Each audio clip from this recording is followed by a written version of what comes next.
মন্ত্রী প্রমাণ করেছে তাদের বিগত 5 বছরের শাসনে একটি পয়সা দুর্নীতির প্রমাণ কেউ পেশ করতে পারে নাই। মানব রচিত আইন দিয়ে মানবিক সমাজ গঠন হবে না। মানুষ মানুষের পক্ষে বিপক্ষে আইন তৈরি করতে পারে, আল্লাহর আইন সবার পক্ষে। আমি ফাঁসির মঞ্চ থেকে আজকে লক্ষ জনতার মঞ্চে হাজির হতে পেরেছি। আমি 14 বছর জালেম সরকার, স্বৈরাচারী সরকারের কারাগারে বন্দী ছিলাম। আমাকে ফাঁসির কাছে ঝুলানোর সমস্ত আয়োজন করা হয়েছিল। আল্লাহর অশেষ রহমত, একটা কথা আছে, রাখে আল্লাহ মারে কে। আল্লাহ আমাকে বাঁচিয়ে রেখেছেন। জুলাই আগস্টের বিপ্লবী সেই ভাইদের রক্তত্যাগ, কোরবানির বিনিময়ে দেশ নতুন স্বাধীন বাংলাদেশ। আমিও নতুনভাবে স্বাধীনতা অর্জন করেছি। বাংলাদেশের কারাগার থেকে মুক্ত আকাশে আপনাদের সামনে মিলিত হয়েছি। আমি ফাঁসির মঞ্চ থেকে আজকে লক্ষ জনতার মঞ্চে হাজির হতে পেরেছি, আলহামদুলিল্লাহ। সংগ্রামী ভাই ও বন্ধুগণ, আমার অতীত যারা নেতৃবৃন্দ ছিলেন তাদেরকে হত্যা করা হয়েছে।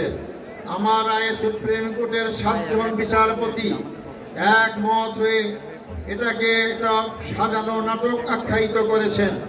আমাকে জুডিশিয়াল কিলিং এর মাধ্যমে আমাদের ভাইদের হত্যা করা হয়েছে, আমাকে হত্যার আয়োজন করা হয়েছিল। আমি আজকের এই বিশাল জনসমুদ্রের মধ্য দিয়ে সরকারের কাছে জোর দাবি জানাতে চাই, আমাদের যে 10 জন ভাইকে কারাগারে শহীদ করা হয়েছে, 5 জন সরাসরি ফাঁসির মঞ্চে ঝুলিয়ে 5 জনকে বিনা চিকিৎসায় কারাগারে হত্যা করা হয়েছে।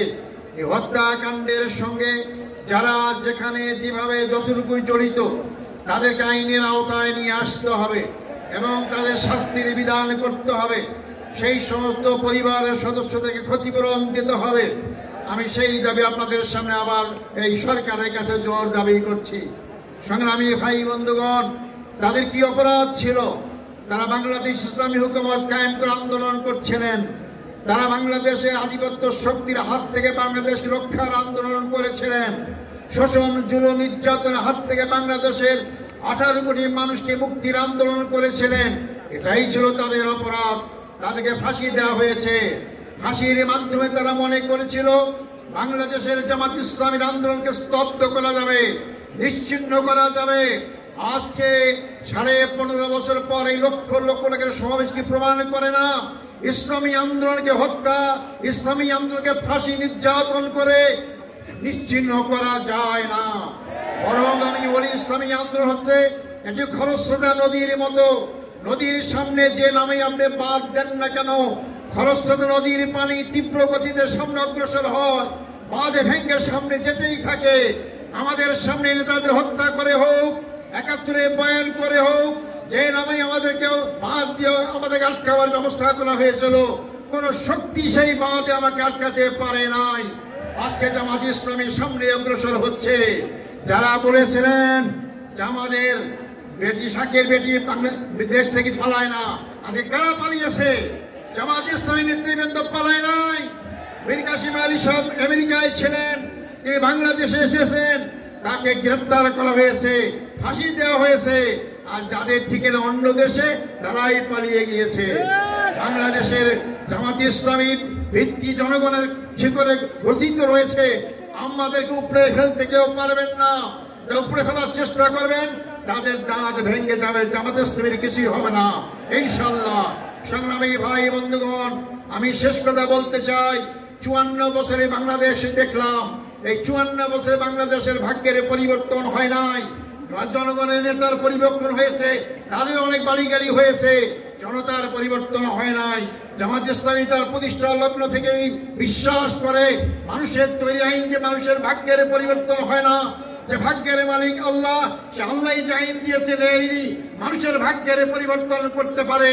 আগামী দিনে আমাদেরকে জনগণের ভাগ্যের পরিবর্তন করতে হলে, 18 কোটি মানুষের ভাগ্যের পরিবর্তন করতে হলে, 18 কোটি মানুষের সৃষ্টিকতা মহান রব্বুল আলামিনের আইন দ্বারাই এই ভাগ্যের পরিবর্তন সম্ভব।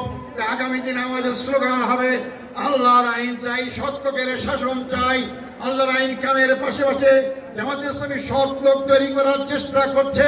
2 মন্ত্রী প্রমাণ করেছে তাদের বিগত 5 বছরের শাসনে একটি পয়সা দুর্নীতির প্রমাণ কেউ পেশ করতে পারে নাই।